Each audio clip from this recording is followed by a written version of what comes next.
Donc, je rappelle, 6 oppositions, une abstention, le reste en approbation.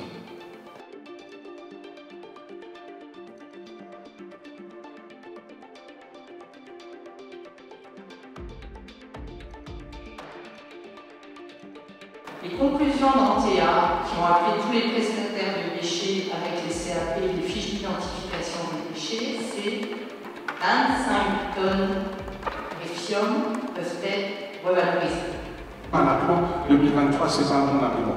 On est dans un pays développé où techniquement on est largement en avance sur d'autres pays, peut-être moins dans d'autres solutions, mais c'est pas un argument valable.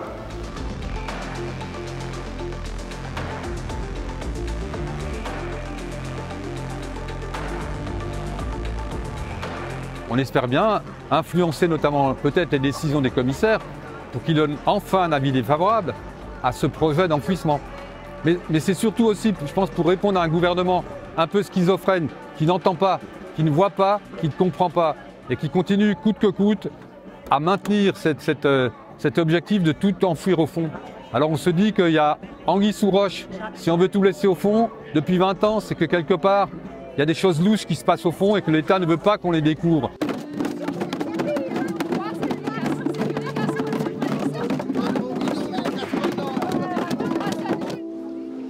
Alors on nous dit très clairement, oui, il y aura une infime pollution de la nappe phréatique, la langue de pollution n'ira pas loin, mais même le petit peu de pollution qu'il y a, c'est déjà beaucoup trop.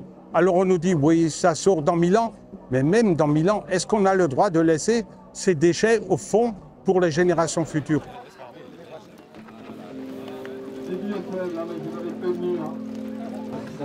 Merci.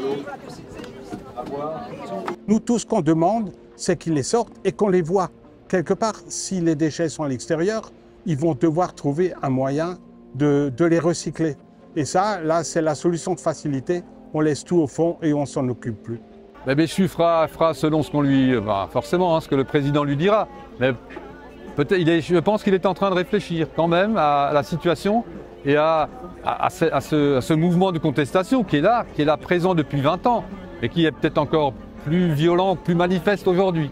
Je voulais vous dire que je ne suis pas content et que les responsables de cette faillite, si jamais Stocamine est enfoui et que si cette pollution se fait, eh bien il y a des responsables à aller chercher.